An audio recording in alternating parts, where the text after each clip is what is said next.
미 특수부대가 서울에 투입됐습니다. 가상의 적은 북한군, 상황은 전면전. 미 국방부가 주도한 전투 시뮬레이션 레드스톰 7. 72시간 내 수도를 장악하는 게 임무였습니다. 그런데 세계 최고라 불리는 특수정예 세계 여단이 완전히 길을 잃었습니다. 지상에선 매복, 지하에선 역습, 그리고 마지막 관문 한강. 폭 1km, 유속 3m의 거센 물살은 사실상 상륙작전이었습니다. 다리가 끊긴 순간 진격은 끝났죠. 그리고 결론, 서울은 절대 뚫을 수 없다. 세계는 경악했습니다. 대체 이 도시는 어떻게 설계된 걸까요? 그 전에 잠깐 1초 만에 누를 수 있는 좋아요 버튼을 꾹 눌러주시면 영상 제작에 아주 큰 힘이 됩니다. 그럼 바로 시작하겠습니다. 저는 에단 맥콜리프, 미 해병대 출신 군사전략 분석가입니다. 20년간 나토와 미 국방부에서 도시 전투 시뮬레이션을 담당해왔죠. 이라크 팔루자, 아프가니스탄 카불, 시리아 알레포까지 현대 도시전의 모든 사례를 분석했습니다. 제가 맡은 레드스톰 7은 2024년 미 국방부 주도하에 시행된 한반도 위기 대응 시뮬레이션입니다. 서울 시가전 침투 가능성, 민방위 반응 시간, 한강 도하 난이도까지 철저히 반영했죠. 버지니아 퀀티코 해병대 기지에서 받은 첫 브리핑을 기억합니다. 대형 스크린에 서울의 위성 사진이 떠올랐을 때 솔직히 실망스러웠어요. 적과의 거리 40km, 인구 밀도 세계 최고 수준, 고층 건물들이 빼곡히 들어선 모습. 이건 방어하기엔 너무 불리한 조건들이었거든요. 사실 이런 워게임은 1990년대부터 꾸준히 진행돼 왔습니다. 베를린 시나리오에서는 48시간 내 함락, 런던은 60시간, 도쿄는 72시간이었죠. 파리는 36시간, 로마는 30시간에 불과했습니다. 현대 도시들은 대부분 3일 이내에 함락되는 게 일반적인 패턴이었어요. 그래서 저는 서울도 비슷할 거라고 당연히 생각했습니다. 제 동료인 존 윌리엄스 대령은 더 비관적이었어요. 서울은 24시간도 못 버틸 거라고 단언했습니다. DMZ와의 거리가 너무 가깝고 시민 대피를 위한 후방 공간도 부족하다는 게 그의 분석이었죠. 마이클 데이비스 소령도 마찬가지였습니다. 한강이 방어선 역할을 할 수 있겠지만 현대 무기 체계로는 쉽게 돌파될 거라고 했어요. 저는 이번 실험의 총괄 분석 책임자로 임명됐습니다. 펜타곤 지하 3층 전략실에서 받은 기밀 자료들을 보면서 처음엔 서울을 전술적으로 취약한 도시라고 판단했습니다. 위성 정보, 지형 분석, 인구 분포, 교통망 구조까지 모든 데이터가 그런 결론을 뒷받침하는 것 같았거든요. 특히 고층 건물들이 빽빽하게 들어서 있는 강남 지역은 완전한 사각지대로 보였어요. 하지만 한 가지 이상한 점이 있었습니다. 한국군 측에서 제출한 방어 계획서가 너무 구체적이고 자신감에 차 있었어요. 보통 이런 시뮬레이션에서는 방어 측이 소극적인 자세를 보이는데 한국 측은 달랐습니다. 마치 이미 승부가 결정된 듯한 여유로운 태도였죠. 인천공항에 도착한 첫날, 저는 놀라운 광경을 목격했습니다. 공항에서 서울 시내로 가는 동안 보인 것들이 제 예상과 완전히 달랐어요. 고속도로 곳곳에 설치된 방어시설들, 지하 벙커로 보이는 구조물들, 그리고 무엇보다 시민들의 평온한 표정. 이들은 DMZ와 40km 떨어진 곳에 살면서도 전혀 긴장하지 않아 보였습니다. 시뮬레이션 당일, 저는 용산구에 위치한 한국군 합동참모본부 상황실에 앉아 있었습니다. 한국 측 지휘관들과 함께 대형 스크린을 바라보며 상황을 모니터링하는 자리였죠. 김준호 중령을 비롯한 한국군 장교들은 이상하리만큼 평온했어요. 아니, 오히려 자신감까지 보였습니다. 제가 경험한 다른 나라 지휘관들과는 완전히 달랐어요. 독일군은 항상 긴장했고 영국군은 신중했으며 일본 자위대는 불안해했습니다. 하지만 한국군은 마치 이미 결과를 알고 있다는 듯한 여유를 보였죠.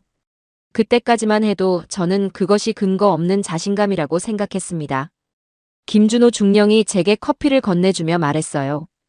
오늘 흥미로운 것을 보시게 될 거라고요. 서울이 왜 700년 동안 수도 역할을 해왔는지 이해하게 될 거라고 했습니다. 저는 그 말을 단순한 자화자찬으로 여겼죠. 72시간 동안 벌어질 일을 예상하며 저는 최신형 컴퓨터 시스템 앞에 앉았습니다. 실시간으로 전송되는 데이터를 분석하고 부대 이동 경로를 추적하며 전투 효율성을 계산하는 게 제 역할이었어요. 이번에도 다른 도시들처럼 예상 시나리오대로 흘러갈 거라고 확신했습니다. 미군 3개 여단이 서울 외곽에서 시작해서 청와대까지 진격하는 교과서적인 시가전 시나리오. 첫 번째 여단은 인천에서 시작해서 강서구를 거쳐 여의도로 진격하는 루트. 두 번째 여단은 의정부에서 남하에서 강북구를 거쳐 종로구로 향하는 루트.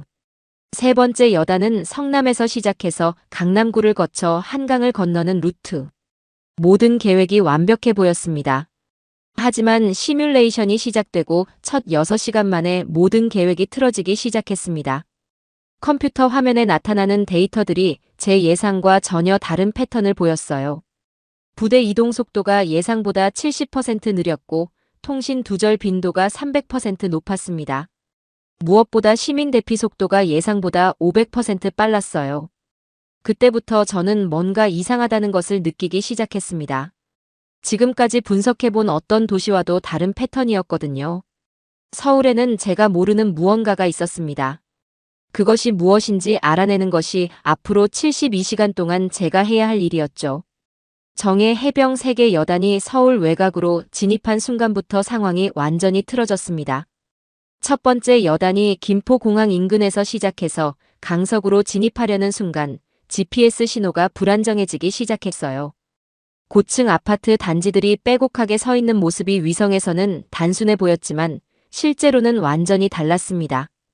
20층, 30층짜리 아파트들이 마치 거대한 미로처럼 시야를 차단했죠. 드론 정찰팀이 가장 먼저 문제를 제기했습니다. 아파트 단지 상공을 비행하던 드론들이 하나둘씩 통신이 두절되기 시작했어요. 처음에는 적의 공격으로 생각했지만 실제로는 전선과 안테나, 에어컨 실외기 등에 걸려서 추락한 거였습니다. 고층 건물들 사이에 복잡한 구조물들이 드론 운용을 거의 불가능하게 만들었어요. 위성 데이터로는 지상 상황을 정확히 파악할 수 없었습니다. 건물들이 너무 촘촘하게 서 있어서 사각지대가 전체 지역의 80%에 달했거든요. 특히 강서구 발산동과 화곡동 일대는 완전한 정보 공백 지역이 되어버렸습니다. 실시간 정보 없이는 현대전에서 부대 운용이 거의 불가능해요. 첫 번째 여단의 선발대가 마곡동 LG 사이언스파크 인근에 도달했을 때 더 큰 문제가 발생했습니다. 지하상가와 지하철 5호선, 9호선이 복잡하게 연결된 구조 때문에 부대가 완전히 길을 잃었어요. 지하 3층부터 지상까지 연결된 통로들이 마치 거대한 개미집처럼 복잡했습니다. GPS는 지하에서 작동하지 않았고 나침반조차 지하철 자기장 때문에 오작동했어요. 통신병 톰슨 상병이 무전기로 보고했습니다. 지하 2층에서 지상으로 나가는 출구를 찾을 수 없다고요. 같은 층을 30분째 돌고 있는데 계속 같은 장소로 돌아온다는 보고였어요. 이건 단순한 지하 공간이 아니라 의도적으로 설계된 미로였습니다. 두 번째 여단은 의정부에서 남하에서 강북구로 진입하려 했습니다. 하지만 북한산과 도봉산으로 이어지는 산악 지형이 예상보다 훨씬 험준했어요. 위성 사진으로는 단순한 야산으로 보였지만 실제로는 고도 700m가 넘는 가파른 절벽들이 연속으로 이어져 있었습니다. 게다가 등산로라고 표시된 길들은 대부분 민간 인용 산책로였어요. 중장비를 동반한 기계화 부대가 이동할 수 있는 루트가 거의 없었습니다. 의정부에서 강북구로 이어지는 도로는 고작 3개뿐이었는데 모두 좁은 터널이나 다리를 지나야 했어요. 이런 병목 지점에서는 한 대의 전차만 파괴되어도 전체 부대 이동이 마비됩니다. 산악 우회로를 찾으려 해도 하루 이상의 시간이 걸렸어요. 가장 충격적이었던 것은 세 번째 여단의 상황이었습니다.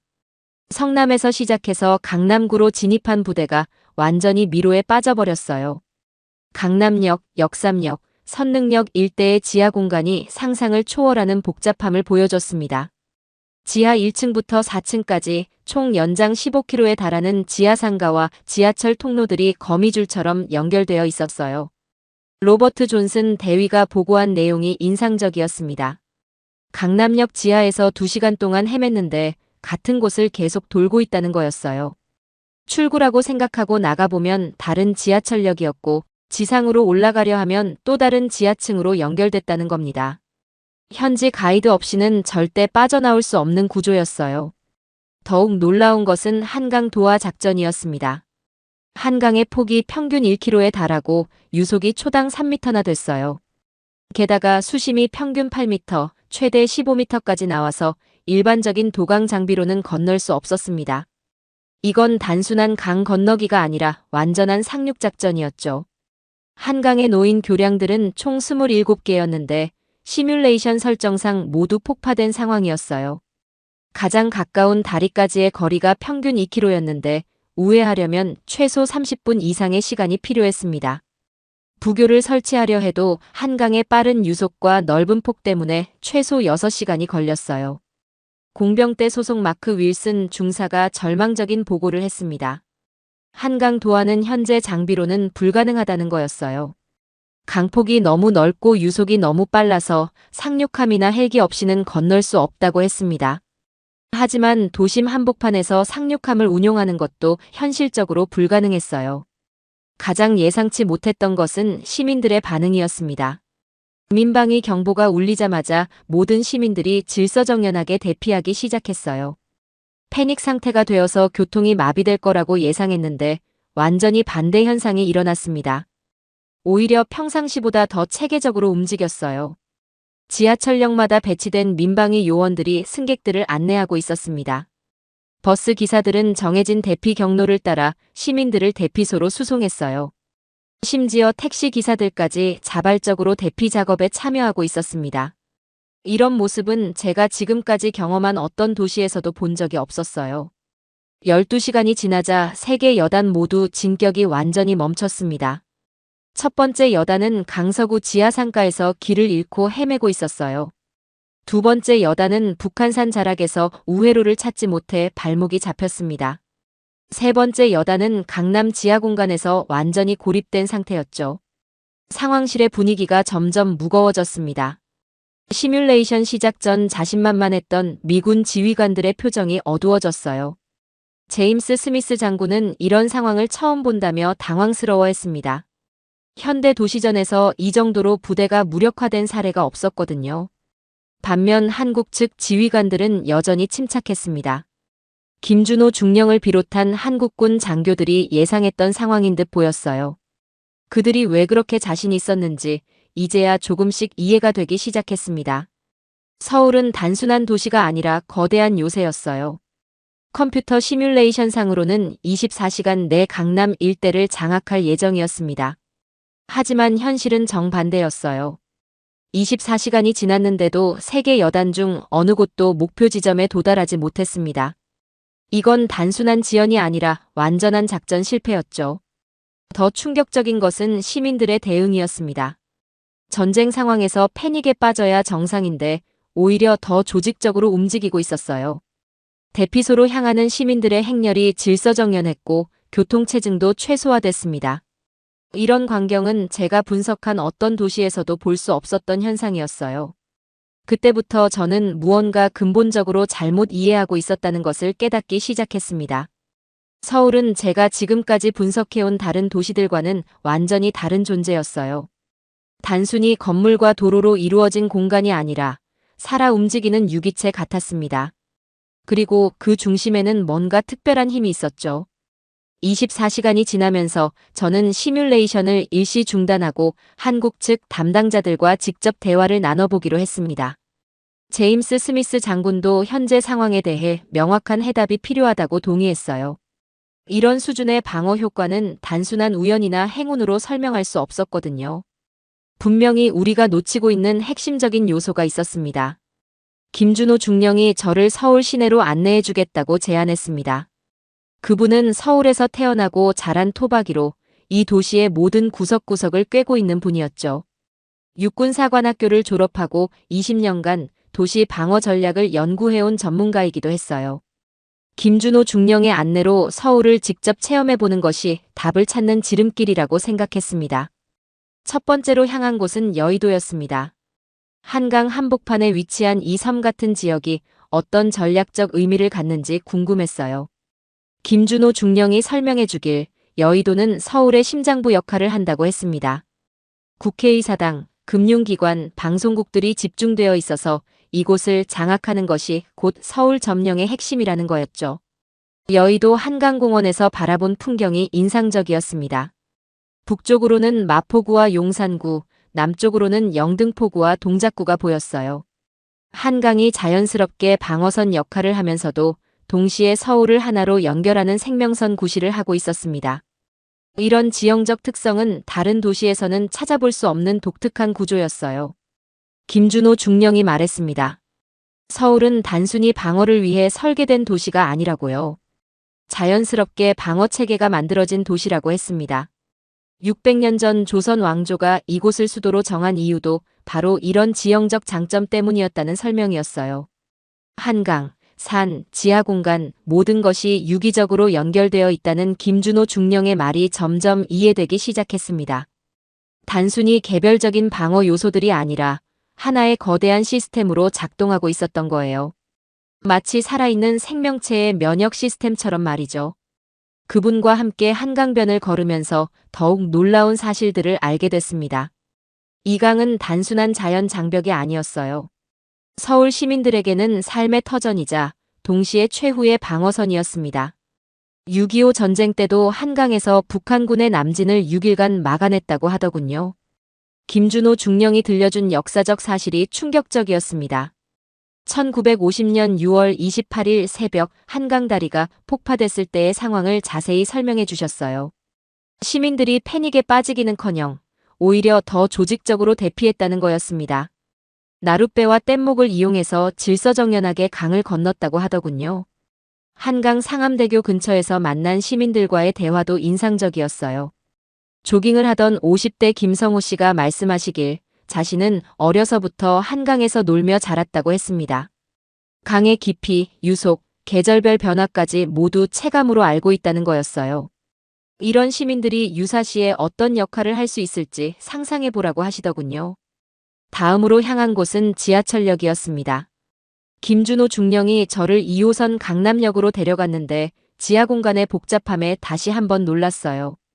지하 1층부터 4층까지 총 연장 3km에 달하는 통로들이 있었습니다. 쇼핑몰, 음식점, 은행, 병원까지 지하에 완전한 도시가 형성되어 있었어요. 김준호 중령이 설명해 주길 이런 지하 공간들이 서울 전체의 거미줄처럼 연결되어 있다고 했습니다. 총 연장 700km에 달하는 지하철과 지하상가, 지하도가 하나의 네트워크를 이루고 있다는 거였어요. 전쟁 시에는 시민 대피소가 되고 평상시에는 생활 공간이 되는 이중 기능을 한다고 했습니다.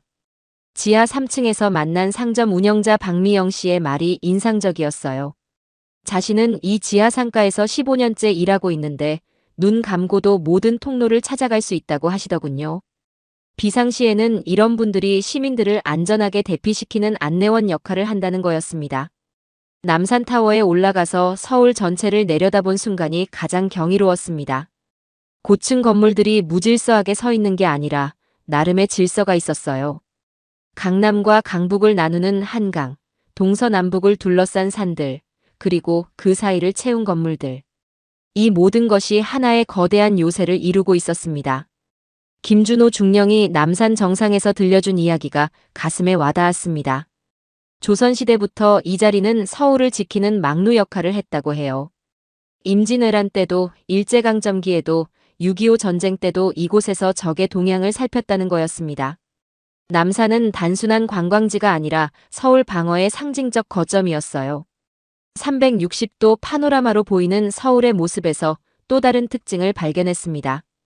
고층 아파트들이 마치 성벽처럼 일정한 간격으로 배치되어 있었어요. 특히 강남의 타워 팰리스, 잠실의 롯데월드 타워, 여의도의 63빌딩 등이 각각 다른 구역의 랜드마크 역할을 했습니다. 이런 건물들이 유사시에는 관측소나 통신 거점으로 활용될 수 있겠다는 생각이 들었어요. 김준호 중령이 웃으며 말했어요. 서울 사람들은 어려서부터 이 복잡한 도시에서 길을 찾으며 자라난다고요. 지하철 환승, 버스 환승, 골목길 샛길까지 모두 외우고 산다는 거였습니다. 이런 사람들이 전쟁 상황에서 어떻게 움직일지 상상해 보라고 하더군요. 저녁 시간에 홍대 앞을 구경하게 됐는데 젊은이들의 에너지가 대단했어요. 대학생부터 직장인까지 다양한 연령층이 자유롭게 어울리고 있었습니다. 김준호 중령이 말하길 이런 젊은 세대가 바로 서울의 미래를 책임질 세대라고 했어요. 이들도 모두 민방위 훈련을 받고 비상 대응 절차를 숙지하고 있다는 거였습니다. 그때 처음으로 희망이라는 걸 느꼈습니다. 아니, 정확히는 경외감이었어요. 이 도시와 이 도시 사람들에 대한 경외감 말입니다. 단순히 군사적 방어력만의 문제가 아니었거든요. 김준호 중령과 함께한 저녁 식사 자리에서 들은 이야기들이 더욱 감동적이었습니다. 6.25 전쟁 때 한강 다리를 폭파한 이야기부터 시작해서 1980년대 민주화 운동 이야기, 1997년 IMF 위기 때 금 모으기 운동 이야기까지. 이 도시는 위기 때마다 시민들이 하나로 뭉쳐서 극복해왔다는 거였어요. 특히 인상적이었던 것은 2010년 천안함 사건과 연평도 포격 사건 때의 이야기였습니다. 서울 시민들이 패닉에 빠지기는커녕 오히려 더 단결하는 모습을 보였다고 해요. 군인 가족들을 위한 자발적인 후원 활동이 일어났고 헌혈센터에는 시민들이 줄을 섰다고 하더군요. 그날 밤 호텔에서 시뮬레이션 데이터를 다시 분석해봤습니다. 단순히 지형이나 건물 배치만의 문제가 아니었어요. 이 도시에는 보이지 않는 무언가가 있었습니다. 그것이 바로 시민들의 정신력이었다는 것을 조금씩 깨닫기 시작했죠. 김준호 중령이 마지막으로 들려준 말이 가슴에 깊이 박혔습니다. 서울을 지키는 것은 군인만의 몫이 아니라고 했어요. 이 도시에 살고 있는 모든 시민들이 각자의 자리에서 지키는 것이라고요. 그런 마음들이 모여서 서울을 뚫을 수 없는 도시로 만들고 있다는 거였습니다. 그날 밤부터 저는 서울을 보는 시각이 완전히 바뀌기 시작했어요. 더 이상 분석의 대상이 아니라 존경의 대상이 되었습니다. 하지만 여전히 군사 전문가로서의 객관성을 유지해야 했어요. 정말로 이 모든 것이 실제 전쟁에서도 효과가 있을지 확인해 봐야 했습니다. 하지만 군사 전문가로서의 제 직업적 회의주의가 다시 고개를 들었습니다. 김준호 중령의 설명이 너무 이상적으로 들렸거든요. 20년간 쌓아온 경험으로 봤을 때 실제 전쟁 상황에서 시민들이 정말 그렇게 움직일 수 있을까 의문이 들었어요. 패닉 상태에서도 질서를 유지할 수 있을까요? 폭격과 포화 속에서도 냉정함을 잃지 않을 수 있을까요? 다음 날 아침 저는 워싱턴의 펜타곤과 화상회의를 했습니다. 존 윌리엄스 대령은 제 1차 보고를 듣고 코웃음을 쳤어요. 한국 측이 과장하고 있는 거 아니냐고 했습니다. 실제 전쟁에서는 이론과 다르다는 게 그의 일관된 주장이었죠. 베트남, 이라크, 아프가니스탄에서 직접 경험한 현실을 바탕으로 한 발언이었어요. 윌리엄스 대령이 구체적인 사례를 들어 설명했습니다. 2003년 바그다드 침공 당시 이라크 시민들의 반응을 언급했어요. 처음에는 저항 의지를 보였지만 실제 폭격이 시작되자 완전히 무너졌다는 거였습니다. 48시간 만에 도시 전체가 마비됐고 시민들은 혼란 상태에 빠졌다고 했어요. 마이클 데이비스 소령도 비슷한 반응이었습니다. 그는 아프가니스탄 카불에서의 경험을 들먹이며 말했어요. 아무리 훈련받은 시민이라도 실제 포화 속에서는 속수무책이라고요. 특히 현대전의 정밀 폭격과 심리전 앞에서는 민간인의 저항 의지가 쉽게 꺾인다는 것이 그의 분석이었습니다. 리처드 테일러 준장은 더욱 신랄했습니다. 한국의 민방위 시스템을 과대평가하고 있다고 비판했어요. 평상시 훈련과 실제 전투는 하늘과 땅 차이라는 것이 그의 지적이었습니다. 실제로 포탄이 떨어지고 건물이 무너지면 모든 시스템이 무용지물이 된다고 단언했어요. 저 역시 동료들의 말에 일리가 있다고 생각했습니다. 20년간 수많은 도시 전투를 분석해본 경험상 시민들은 전쟁의 변수가 아니라 피해자일 뿐이었거든요. 보스니아 사라예보, 체첸 그로즈니, 시리아 알레포까지 모든 도시에서 같은 패턴이 반복됐어요. 한국만 다를 이유가 없다고 생각했습니다. 특히 서울의 인구 밀도를 고려하면 더욱 회의적이 될 수밖에 없었어요. 수도권에 2,500만 명이 몰려있는 상황에서 질서정연한 대피가 가능할까요? 뉴욕의 9.11 테러나 도쿄의 대지진 때도 극심한 혼란이 발생했거든요. 서울이 그보다 나을 거라는 보장은 어디에도 없었습니다. 다음 날 김준호 중령에게 솔직하게 말했습니다. 미국 내 군사 전문가들은 한국의 설명을 신뢰하지 않는다고요. 실제 증거를 보여달라고 요청했습니다. 김준호 중령은 잠시 생각하더니 웃으며 말했어요. 그럼 직접 확인해 보시죠. 그분이 저를 데려간 곳은 서울시 재난안전대책본부였습니다.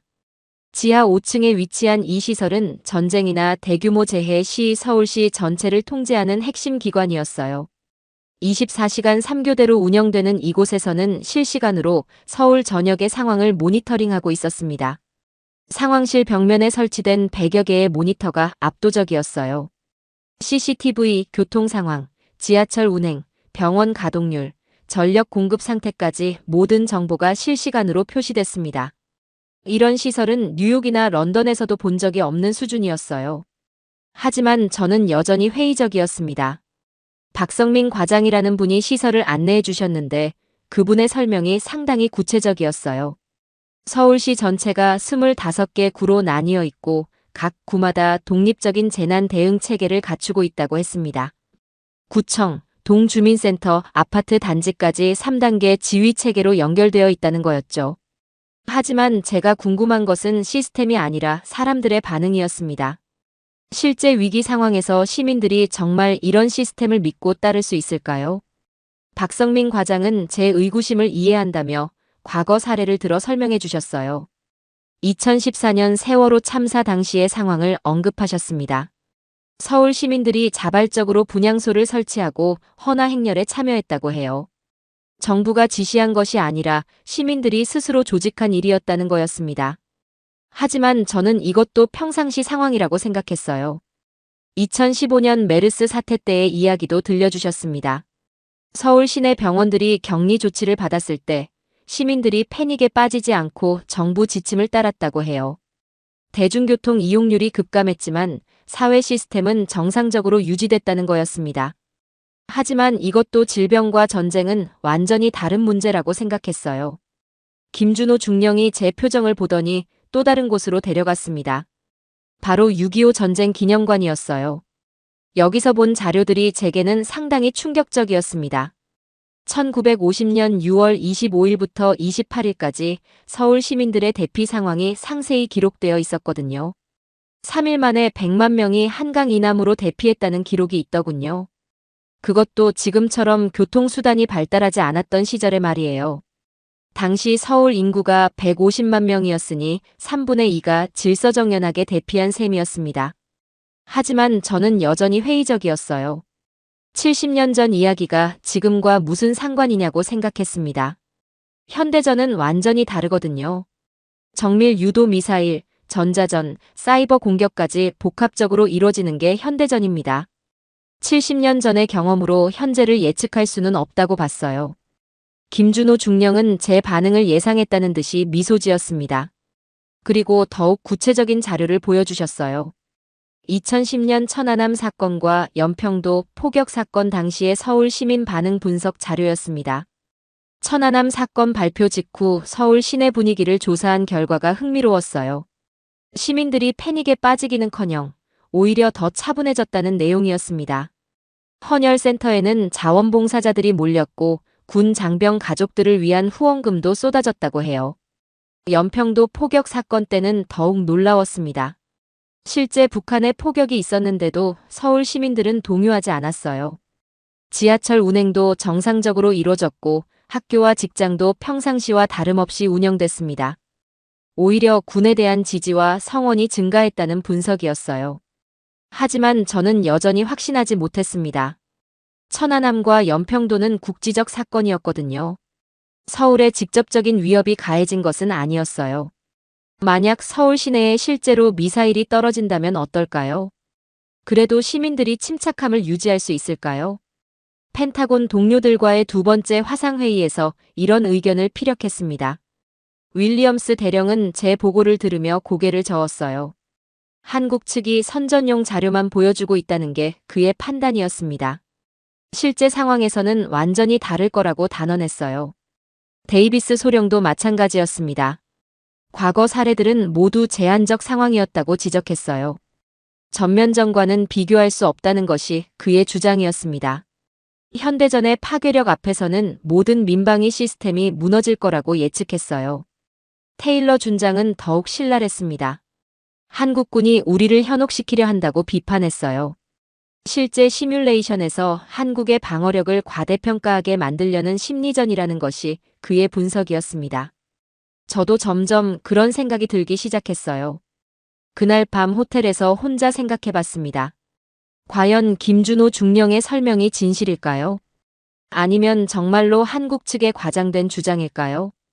제 전문가적 직관으로는 후자가 더 가능성이 높아 보였어요. 하지만 동시에 이상한 점도 있었습니다. 제가 직접 본 서울의 모습들은 분명히 특별했거든요. 지하 공간의 복잡함, 시민들의 여유로운 표정, 체계적인 재난 대응 시설까지. 이런 것들을 모두 꾸며낸 것일까요? 다음 날 김준호 중령을 만나서 솔직하게 말했습니다. 제가 여전히 확신하지 못하고 있다고요. 더 확실한 증거가 필요하다고 했습니다. 김준호 중령은 이해한다는 표정으로 고개를 끄덕이셨어요. 그리고 마지막 카드를 꺼내셨습니다. 실제 상황과 유사한 대규모 훈련에 참관해보라는 제안이었어요. 을지 프리덤 가디언 연습의 일환으로 실시하는 전 서울시 민방위 훈련에 참여해보자는 거였습니다. 저는 그 제안을 받아들였어요. 하지만 마음 한편으로는 여전히 의구심이 남아 있었습니다. 훈련은 결국 훈련일 뿐이거든요. 실제 전쟁과는 완전히 다른 상황이에요. 과연 이 훈련이 제 의문을 해소해 줄 수 있을까요? 훈련 당일이 되었습니다. 김준호 중령이 저를 강남의 한 대형 쇼핑몰로 데려갔어요. 코엑스몰이라는 곳이었는데 평범한 주말 오후의 풍경이었습니다. 가족 단위 쇼핑객들, 연인들, 친구들이 여유롭게 쇼핑을 즐기고 있었어요. 그런데 갑자기 오후 2시 정각에 화재 경보가 울렸습니다. 저는 처음에 진짜 화재인 줄 알고 놀랐어요. 하지만 김준호 중령이 침착하게 설명해 주길 정기 대피 훈련이라고 했습니다. 매월 한 번씩 실시하는 정기 훈련이라는 거였어요. 그런데 제가 본 광경은 정말 놀라웠습니다. 쇼핑몰 내 방송이 차분하고 명확하게 안내를 시작했어요. 화재는 가상의 상황이며 모든 고객들은 가장 가까운 비상구로 대피하라는 안내였습니다.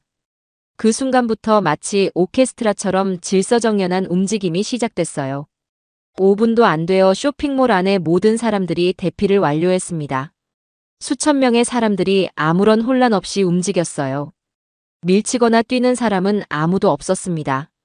오히려 서로를 배려하며 천천히 하지만 확실하게 대피했어요.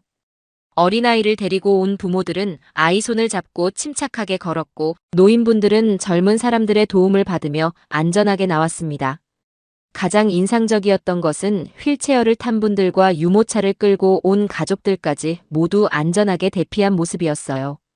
엘리베이터는 모두 정지됐지만 비상계단에는 자원봉사자들이 배치되어 있었습니다. 이분들이 거동 불편한 분들을 도와서 안전하게 1층까지 내려가게 도왔어요. 김준호 중령이 설명해 주길 이런 훈련이 1년에 12번 있다고 했습니다. 매월 정기적으로 실시하는 것 외에도 불시 훈련도 분기별로 한 번씩 있다고 해요. 학교, 회사, 아파트, 상가 할 것 없이 모든 곳에서 정기적으로 실시한다는 거였습니다.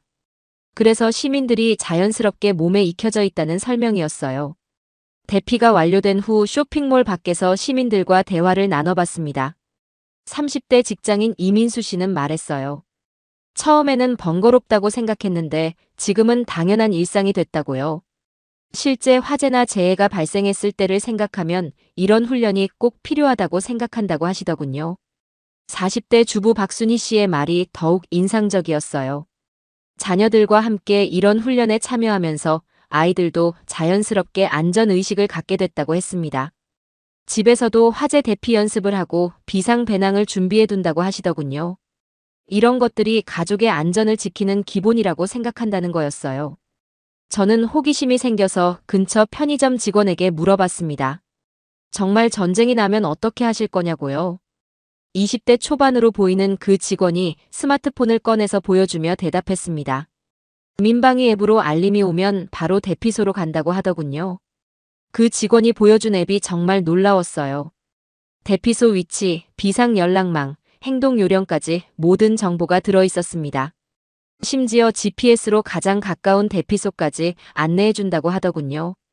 실시간으로 대피소 수용 현황까지 표시된다는 게 정말 첨단 시스템이었어요. 김준호 중령이 저를 지하철역으로 데려갔습니다. 강남역 9번 출구 근처에서 지하철 비상 대피 훈련을 참관할 수 있었어요. 지하철역 내 방송이 울리자 모든 승객들이 질서정연하게 대피하기 시작했습니다. 지하 4층에서 지상까지 올라오는 과정이 정말 체계적이었어요. 역무원들이 각 층마다 배치되어 있어서 승객들을 안내했습니다. 계단이 막히지 않도록 속도를 조절하고 넘어지거나 다치는 사람이 없도록 세심하게 관리했어요.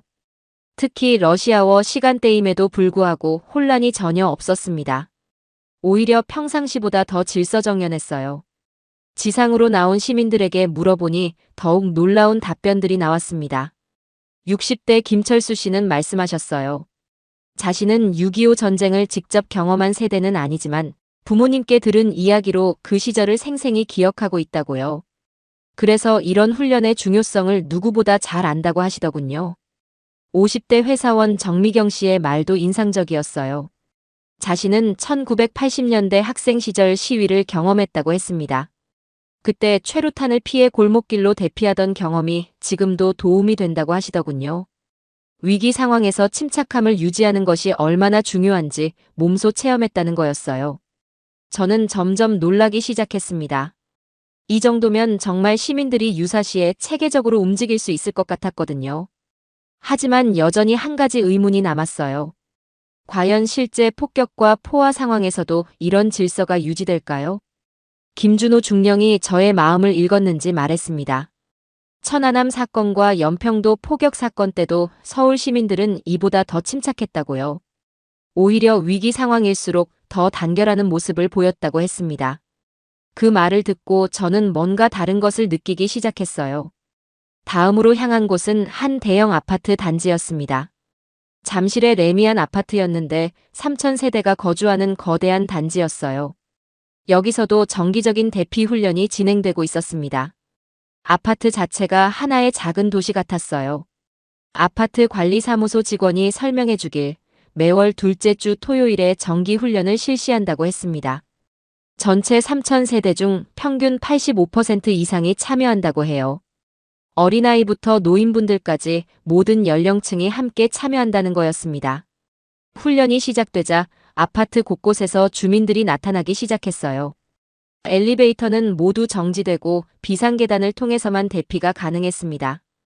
20층, 30층 높이의 아파트에서 걸어서 내려오는 것이 쉽지 않을 텐데 모든 주민들이 침착하게 참여했어요. 가장 감동적이었던 것은 이웃 간의 배려였습니다. 젊은 부부들이 혼자 사시는 노인분들을 도와서 함께 대피하는 모습을 봤어요. 유모차를 끌고 오는 가족들을 위해 길을 비켜주고 계단에서 넘어질 뻔한 아이를 붙잡아주는 모습도 봤습니다. 이런 모습들이 일상적인 풍경처럼 자연스러웠어요. 아파트 대피 훈련이 끝난 후 주민들과 대화를 나눠봤습니다. 70대 할머니 한 분이 말씀하셨어요. 처음에는 이런 훈련이 번거롭다고 생각했는데 실제로 화재가 났을 때 이 훈련 덕분에 안전하게 대피할 수 있었다고 하시더군요. 2년 전 실제 화재 사건이 있었는데 그때 모든 주민들이 질서정연하게 대피해서 단 한 명의 인명피해도 없었다는 거였어요. 30대 아빠 한 분의 말도 인상적이었습니다. 자녀들과 함께 이런 훈련에 참여하면서 가족의 안전의식이 높아졌다고 해요. 집에서도 비상시 만날 장소를 정해두고 비상배낭도 준비해둔다고 하시더군요. 이런 준비가 가족을 지키는 기본이라고 생각한다는 거였어요. 그날 저녁 호텔 근처를 산책하다가 작은 사건을 목격했습니다. 교통사고가 났는데 지나가던 시민들이 자발적으로 나서서 도와주더군요. 경찰이 오기 전까지 교통정리를 하고 부상자를 돌보고 신고도 여러 명이 했어요. 누가 시킨 것도 아닌데 자연스럽게 역할 분담이 이루어졌습니다. 이런 모습이 일상적이라는 게 놀라웠습니다. 위기 상황에서 시민들이 자발적으로 협력하는 문화가 있더군요. 이건 단순한 훈련의 결과가 아니라 사회 전체의 특성 같았어요. 공동체 의식이라고 해야 할까요? 그날 밤 저는 시뮬레이션 데이터를 다시 분석해봤습니다. 이번에는 시민들의 움직임을 변수로 포함해서 말이에요. 결과가 완전히 달라졌습니다. 시민들이 질서정연하게 대피하고 협력한다면 군사적 방어력이 몇 배로 증가하는 거였어요. 컴퓨터 시뮬레이션에서 시민 협력도를 85%로 설정했을 때 놀라운 결과가 나왔습니다. 도시 점령에 필요한 시간이 72시간에서 240시간으로 늘어났어요. 시민들이 체계적으로 대피하고 지하 공간을 활용한다면 사실상 도시 점령이 불가능해졌습니다. 하지만 여전히 한 가지 의문이 남았어요. 훈련과 실제 상황은 다르니까요. 정말 폭탄이 떨어지고 건물이 무너져도 이런 질서가 유지될까요? 더 확실한 증거가 필요했습니다. 김준호 중령에게 이런 의문을 털어놨더니 웃으며 말하시더군요. 그럼 더 현실적인 상황을 보여드리겠다고요. 다음에는 실제 비상 상황과 거의 유사한 대규모 훈련에 참관해보라는 제안이었어요. 저는 그 제안을 받아들였습니다. 김준호 중령이 저에게 특별한 제안을 했습니다. 실제 비상 상황을 가정한 대규모 훈련에 참관해보라는 거였어요. 을지 프리덤 가디언 연습의 일환으로 서울 전역에서 실시하는 훈련이었습니다. 이는 한미연합훈련 중에서도 가장 현실적이고 포괄적인 훈련으로 유명했어요. 훈련 시나리오는 이랬습니다. 북한의 기습 공격으로 서울 시내 여러 곳에 미사일이 떨어진 상황. 전력 공급이 30% 차단되고 주요 교통망이 마비된 상태. 수도권 2천만 명이 동시에 대피해야 하는 극한 상황이었어요. 이런 시나리오라면 어떤 도시든 혼란에 빠질 수밖에 없을 거라고 생각했습니다. 훈련 전날 밤, 저는 서울시청 지하 상황실에서 브리핑을 받았어요. 박정호 서울시 안전총괄본부장이 훈련 계획을 설명해 주셨습니다. 새벽 6시에 전국 동시 경보 발령, 6시 30분까지. 1차 대피 완료, 7시까지 2차 대피소 이동 완료가 목표였어요. 30분 만에 수도권 인구를 안전한 곳으로 대피시킨다는 계획이었습니다. 솔직히 불가능해 보였어요. 뉴욕에서 9.11 테러 때 맨해튼 대피에만 6시간이 걸렸거든요. 런던 지하철 폭탄 테러 때는 하루 종일 교통이 마비됐고요. 서울이 그보다 나을 거라는 보장은 없었습니다. 훈련 당일 새벽 5시 30분, 저는 서울시청 상황실에 도착했습니다. 벽면을 가득 채운 모니터들이 서울 전역의 상황을 실시간으로 보여주고 있었어요. 교통 흐름, 지하철 운행, 대피소 현황, 병원 가동률까지 모든 정보가 한눈에 들어왔습니다. 이런 수준의 통합 관제 시스템은 정말 인상적이었어요. 새벽 6시 정각에 전국의 민방위 경보가 울렸습니다. 평화로웠던 서울의 새벽이 갑자기 긴장감으로 가득 찼어요. 아파트마다 빌딩마다 설치된 스피커에서 동시에 경보음이 울려 퍼졌습니다. 그 순간부터 수도권 2천만 명이 동시에 움직이기 시작했어요. 처음 30분이 가장 중요했습니다. 시민들이 패닉에 빠지지 않고 질서를 유지할 수 있는지 확인하는 시간이었거든요. 상황실의 모든 스크린에 서울 곳곳에 CCTV 화면이 나타났습니다. 저는 숨을 죽이고 그 장면들을 지켜봤어요. 강남역, 홍대 입구역, 명동, 여의도 할 것 없이 모든 곳에서 같은 광경이 펼쳐졌어요. 사람들이 차분하게 건물에서 나와서 지정된 대피소로 향했습니다. 뛰거나 밀치는 사람은 아무도 없었어요. 오히려 서로를 배려하며 질서정연하게 움직였습니다. 가장 우려했던 것은 교통 상황이었습니다. 2천만 명이 동시에 움직이면 교통대란이 일어날 게 뻔했거든요. 하지만 놀랍게도 교통이 마비되는 대신 대중교통이 비상운행 체계로 전환됐어요. 지하철은 평상시보다 30% 증편됐고 버스는 대피소 직행 노선으로 바뀌었습니다. 시내버스 기사들의 움직임이 특히 인상적이었어요. 정해진 노선을 버리고 대피소까지 직행하는 셔틀 역할을 했습니다. 택시 기사들도 마찬가지였어요.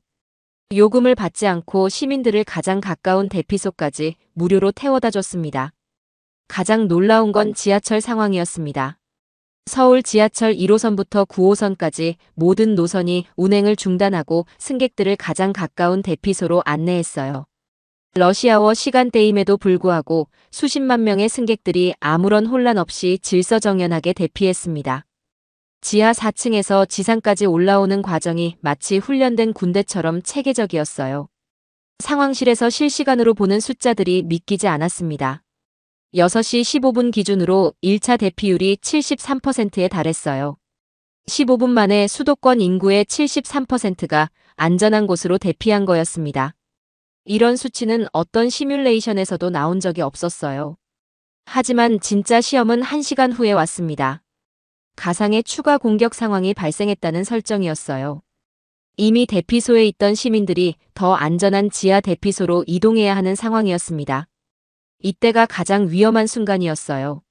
한번 안전하다고 생각했다가 다시 위험해지면 사람들이 패닉에 빠지기 쉽거든요. 심리학적으로 가장 불안정한 상태가 되는 시점이에요. 저는 상황실에서 긴장하며 모니터를 지켜봤습니다. 과연 시민들이 두 번째 대피 지시에도 침착하게 반응할까요? 그런데 또다시 놀라운 일이 벌어졌어요. 시민들이 다시 한번 질서정연하게 움직이기 시작했습니다. 대피소 담당자들의 안내에 따라 차근차근 더 안전한 곳으로 이동했어요. 첫 번째 대피 때보다 오히려 더 체계적이었습니다. 강남구 대치동의 한 대형 대피소 상황이 특히 인상적이었어요. 5,000명이 수용된 대피소에서 전원이 지하 2층으로 재대피하는 상황이었습니다. 좁은 계단을 통해 5,000명이 이동해야 하는 상황인데도 혼란이 전혀 없었어요. 어린아이를 데리고 온 어머니들, 거동이 불편한 노인분들, 장애인분들까지 모두가 서로 도우며 움직였습니다.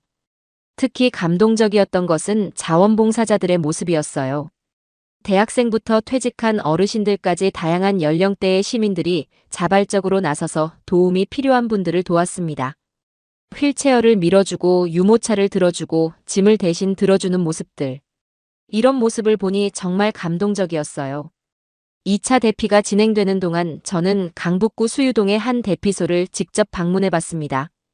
지하철 4호선 수유역과 연결된 지하 대피소였는데 3,000명 정도가 대피해 있었어요. 대피소 내부 분위기가 생각보다 차분했습니다. 대피소 안에서 만난 시민들과 대화를 나눠봤어요. 70대 할아버지 한 분이 말씀하셨습니다. 자신은 6.25 전쟁을 직접 경험한 세대라고 하시더군요. 그때와 비교하면 지금은 정말 체계적이고 안전하다고 하셨어요. 그때는 무작정 피난을 떠났지만 지금은 안전한 곳에서 보호받고 있다는 느낌이라고 했습니다. 50대 직장인 김영호 씨의 말도 인상적이었어요. 처음에는 이런 훈련이 귀찮다고 생각했는데 막상 참여해보니 마음이 든든하다고 하시더군요. 정말 위기 상황이 오더라도 이렇게 대처할 수 있다는 자신감이 생겼다는 거였습니다. 30대 엄마 박미정 씨는 아이들과 함께 참여한 소감을 들려주셨어요. 아이들이 처음에는 무서워했는데 다른 사람들이 모두 침착하게 행동하는 것을 보고 안정감을 찾았다고 해요. 이런 경험이 아이들에게도 좋은 교육이 될 것 같다고 하시더군요. 3시간 후 훈련이 끝났을 때 최종 참여율이 98.7%였습니다. 수도권 인구의 98.7%가 실제로 훈련에 참여한 거예요. 이런 수치는 전 세계 어디에서도 본 적이 없었습니다. 게다가 단 한 건의 안전사고도 발생하지 않았어요. 상황실에서 만난 서울시 관계자가 말하더군요. 이 정도 참여율은 평상시보다 오히려 높다고요. 위기 상황일수록 시민들의 참여 의식이 더 높아진다는 거였습니다. 이런 현상은 다른 나라에서는 찾아볼 수 없는 특별한 것이라고 했어요. 훈련 후 펜타곤과 화상회의를 했을 때 동료들의 반응이 극적이었습니다. 윌리엄스 대령은 처음에는 믿지 않으려 했어요. 하지만 제가 보여준 실시간 영상과 데이터를 보고는 할 말을 잃었습니다. 98.7%라는 참여율에 모두들 경악했어요. 데이비스 소령은 솔직하게 인정했습니다. 미국에서 이런 훈련을 하면 참여율이 30%도 안 될 거라고요. 유럽도 마찬가지고 일본도 비슷할 거라고 했습니다. 서울은 정말 특별한 도시라는 걸 인정할 수밖에 없었다고 했어요. 그때 저는 확신했습니다. 서울의 진짜 방어력은 무기나 지형이 아니라 바로 시민들이라는 것을요. 이 사람들이 있는 한 서울은 절대 무너지지 않을 거라는 확신이 들었어요. 하지만 동시에 새로운 의문도 생겼습니다. 대체 어떻게 이런 시민의식이 만들어진 걸까요? 김준호 중령이 저를 6.25 전쟁 참전 용사분들과의 만남 자리에 초대했습니다. 서울 용산구에 위치한 전쟁기념관 근처의 한 카페였는데 90세가 넘은 할아버지들이 모여 계셨어요. 이분들은 1950년 6월 25일 그날을 직접 경험하신 분들이었습니다. 전쟁 당시 서울 방어 경험을 직접 들려주셨는데 그 증언을 듣고 저는 완전히 충격을 받았습니다. 이승만 할아버지라는 분이 첫 번째로 말씀하셨습니다. 당시 17세였던 그분은 1950년 6월 28일 새벽 한강다리가 폭파되는 걸 직접 봤다고 하시더군요. 한강철교와 한강대교가 연이어 폭파되면서 거대한 굉음이 서울 전체를 뒤흔들었다고 했습니다. 그때 서울 시민들이 어떻게 행동했는지 생생하게 기억하고 계셨어요. 가장 놀라웠던 것은 시민들의 반응이었습니다. 다리가 끊어진 순간 절망에 빠진 게 아니라 오히려 더 단합했다고 하셨습니다. 시민들이 자발적으로 나룻배와 뗏목을 구해서 한강을 건네주고 음식을 나눠 먹고 서로를 도왔다는 거예요. 그 모습을 보고 북한군도 당황했다고 하시더군요. 이승만 할아버지가 특히 강조하신 부분이 있었습니다. 시민들이 도망가지 않았다는 것이었어요. 물론 피난을 떠난 분들도 많았지만 상당수가 끝까지 서울에 남아서 도시를 지켰다는 거였습니다. 특히 젊은 남성들은 자발적으로 의용군에 참여해서 한강 방어선을 구축했다고 하시더군요. 박영수 할아버지는 인천 상륙작전 이후 서울 수복 과정을 말씀해 주셨습니다.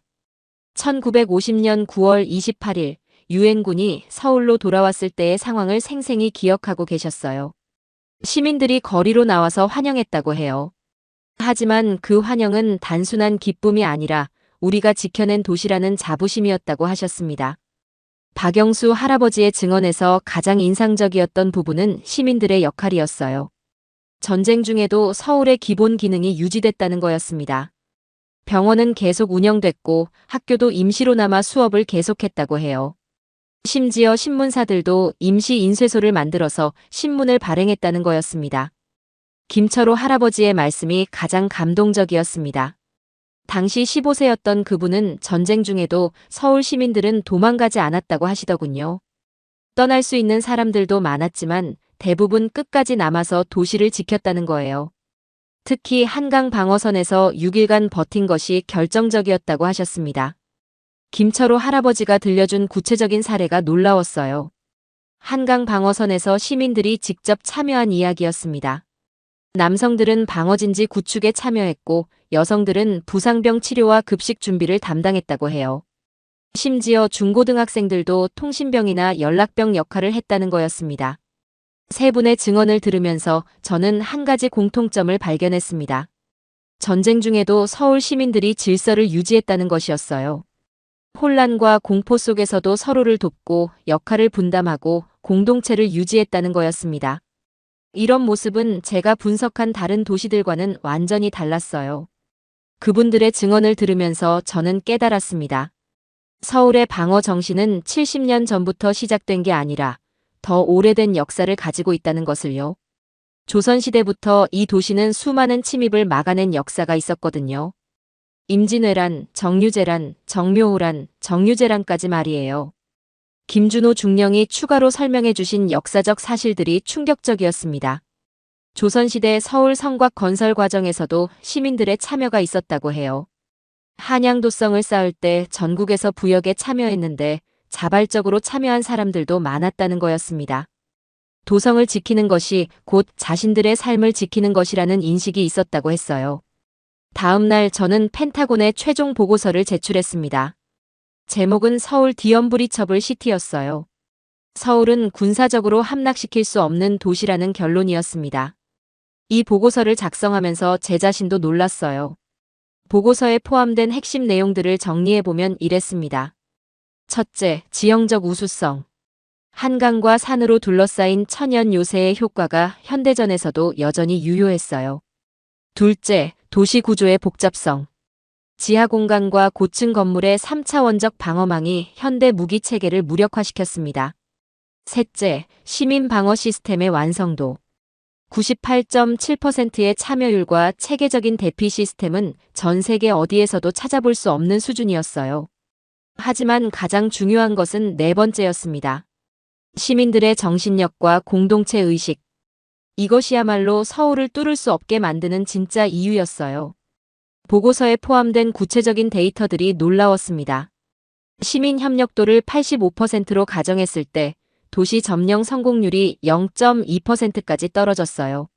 시민들이 체계적으로 대피하고 지하 공간을 활용할 경우 사실상 도시 점령이 불가능해졌습니다. 게다가 점령에 성공하더라도 유지하는 것이 더욱 어려웠어요. 펜타곤의 반응은 극적이었습니다. 처음에는 믿지 않던 동료들도 제 보고서를 읽고 나서는 할 말을 잃었어요. 특히 시민 참여율 98.7%라는 수치에 모두들 경악했습니다. 이런 수치는 그들의 경험으로는 상상할 수 없는 것이었거든요. 존 윌리엄스 대령이 솔직하게 말했어요. 미국에서 이런 훈련을 하면 참여율이 30%도 안 될 거라고요. 유럽도 마찬가지고 일본도 비슷할 거라고 했습니다. 서울은 정말 특별한 도시라는 걸 인정할 수밖에 없었다고 했어요. 마이클 데이비스 소령도 태도가 완전히 바뀌었습니다. 처음에는 한국을 과소평가했다고 사과하더군요. 그리고 미군도 서울의 민방위 시스템을 벤치마킹해야 한다고 말했어요. 특히 시민 참여 시스템과 통합 관제 체계는 배울 점이 많다고 했습니다. 리처드 테일러 준장의 반응이 가장 극적이었어요. 처음에는 한국 측의 심리전이라고 비판했던 분인데 완전히 입장을 바꾸셨어요. 서울의 방어 시스템을 나토 표준 매뉴얼에 포함시키자고 제안하시더군요. 다른 동맹국들도 이런 시스템을 도입할 필요가 있다는 의견이었어요. 시뮬레이션 결과도 다시 분석해봤습니다. 시민들의 협력을 변수로 포함하니까 방어 성공률이 99.8%가 나왔어요. 이론적으로 서울을 함락시키는 것은 거의 불가능하다는 결론이었습니다. 설령 일부 지역을 점령한다 해도 시민들의 저항으로 유지하기 어렵다는 분석이었어요. 제가 작성한 보고서의 결론 부분이 인상적이었습니다. 서울의 방어력은 무기나 기술이 아니라 사람에게서 나온다. 700년간 수도 역할을 해온 이 도시는 단순한 지리적 공간이 아니라 살아있는 공동체다. 이런 도시를 군사적으로 정복하는 것은 불가능에 가깝다. 그날 저는 김준호 중령에게 감사 인사를 전했습니다. 제 고정관념을 깨뜨려주고 진실을 보여줘서 고맙다고요. 김준호 중령은 웃으며 말했어요. 서울의 진짜 힘을 이해해줘서 고맙다고요. 그리고 이제야 진짜 서울을 보셨다고 하시더군요. 마지막으로 김준호 중령이 들려준 말이 가슴에 깊이 박혔습니다. 서울을 지키는 것은 군인만의 몫이 아니라고 했어요. 이 도시에 살고 있는 모든 시민들이 각자의 자리에서 지키는 것이라고요. 그런 마음들이 모여서 서울을 뚫을 수 없는 도시로 만들고 있다는 거였습니다. 그 순간 저는 완전히 이해했습니다. 서울의 진정한 힘이 무엇인지 말이에요. 그것은 시스템이나 기술이 아니라 바로 사람들의 마음이었습니다. 한국에서의 마지막 날, 저는 서울 곳곳을 다시 돌아봤습니다. 이번에는 관광객이 아니라 완전히 다른 시각으로 말이에요. 전문가의 눈으로, 아니 더 정확히는 이 도시를 존경하게 된 사람의 눈으로 바라봤습니다. 거리 곳곳에서 이 도시의 진짜 힘을 확인할 수 있었어요.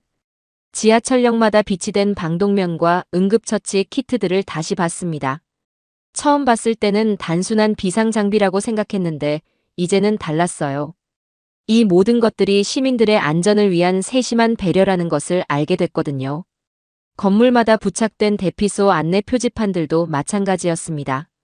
학교마다 설치된 비상방송 시설들도 새롭게 보였어요. 단순한 설비가 아니라 위기시 시민들과 소통하는 생명줄이었습니다. 아파트 단지마다 설치된 비상계단과 대피 경로 표시 등도 마찬가지였어요. 이 모든 것들이 평상시에는 눈에 띄지 않지만 위기 때는 생명을 구하는 시설들이었습니다. 하지만 가장 인상적인 건 여전히 사람들의 표정이었습니다. 불안하거나 두려워하는 모습이 아니라 평온하고 자신감 있는 표정들이었어요. 지하철에서 만난 직장인들, 버스에서 본 학생들, 거리에서 마주친 어르신들까지. 이들은 자신들이 지킬 수 있는 것과 지켜야 할 것을 정확히 알고 있었습니다.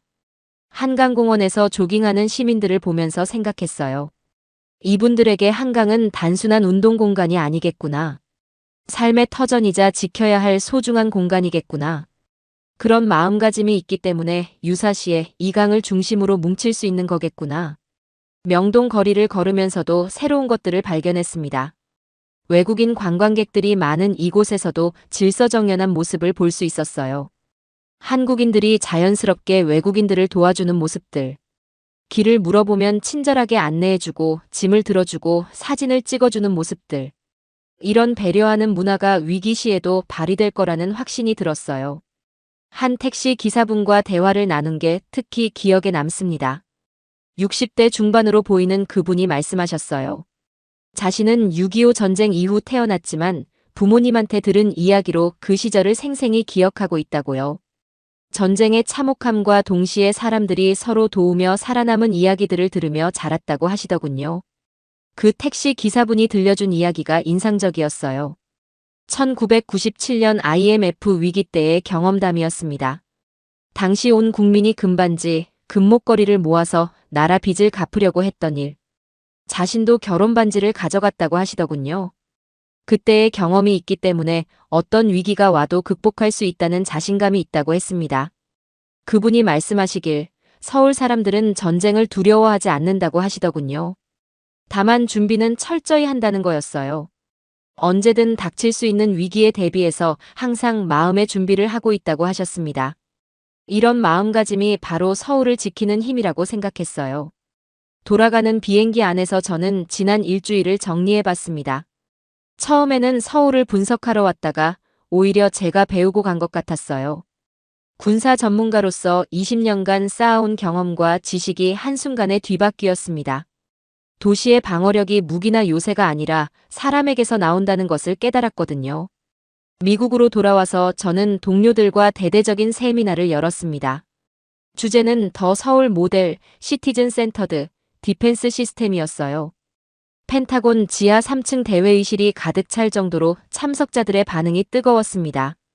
나토 관계자들, 동맹국 무관들, 국방부 고위급 인사들까지 모두 참석했어요. 제 발표를 들은 참석자들의 반응이 극적이었습니다. 처음에는 반신반의하던 분들도 구체적인 데이터와 영상을 보고는 경악했어요.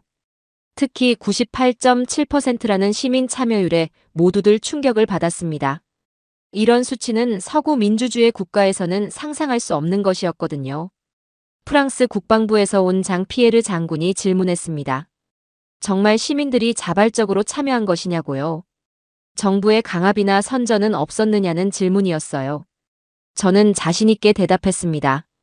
모든 것이 시민들의 자발적 참여였다고요. 독일 연방군에서 온 하인츠 밀러 대령도 놀라워했습니다. 독일도 시민 방어 시스템이 잘 발달된 나라라고 자부했는데 서울과는 비교가 안 된다고 하더군요. 특히 지하 공간 활용과 시민 대피 시스템은 독일도 배워야 할 부분이라고 했습니다. 일본 자위대에서 온 다나카 대좌의 반응도 인상적이었어요.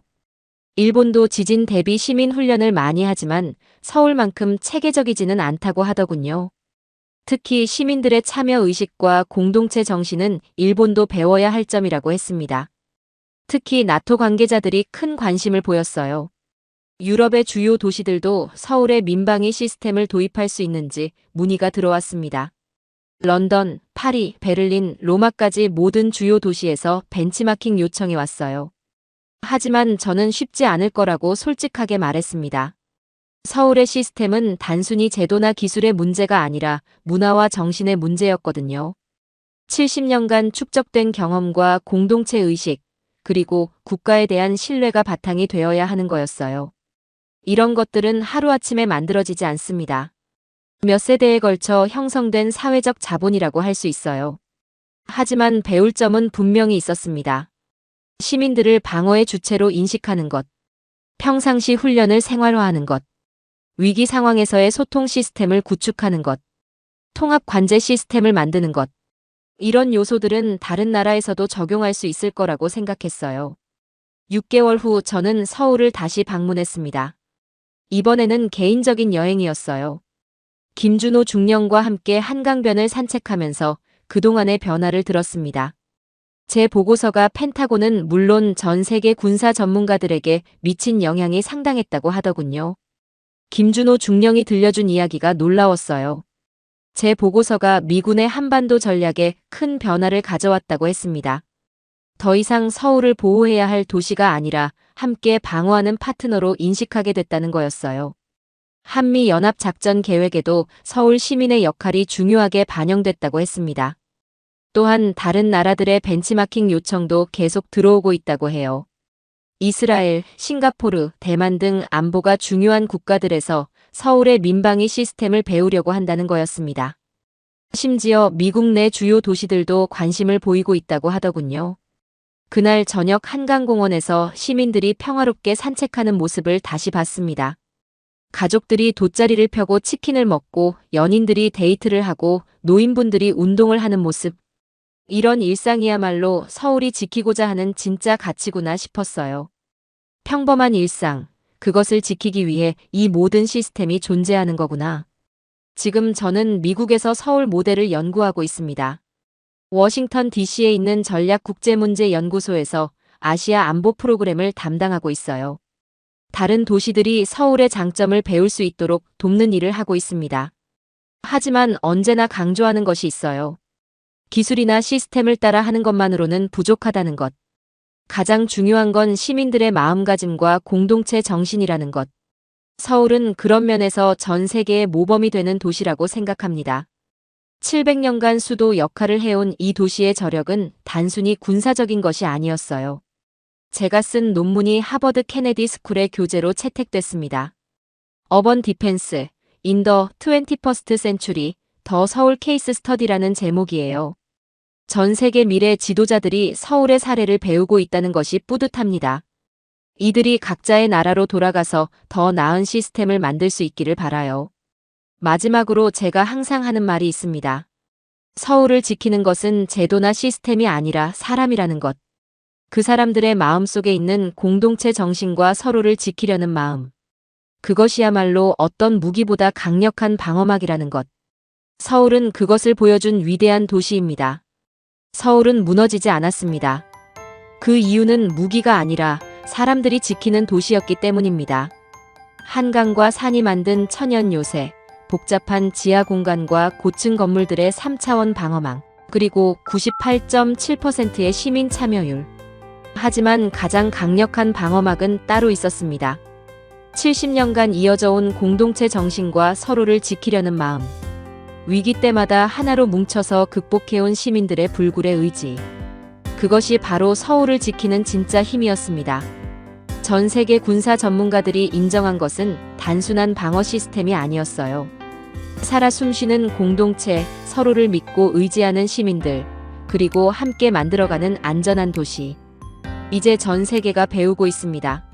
진정한 안보는 무력이 아니라 신뢰에서 나온다는 것을. 가장 강한 방어는 시민들의 마음에서 시작된다는 것을. 서울은 철벽이 아닙니다. 이건 절대 흔들리지 않는 정신입니다. 오늘의 사연은 여기까지입니다. 구독과 좋아요는 영상 제작에 아주 큰 힘이 됩니다. 지금까지 감동테라스 저는 소희였습니다. 오늘도 우리 구독자님들의 가정에 따뜻한 행복이 가득하시길 진심으로 바라겠습니다. 긴 영상 끝까지 시청해주셔서 정말 감사합니다. 내일 더 좋은 이야기로 찾아뵙겠습니다. 감사합니다.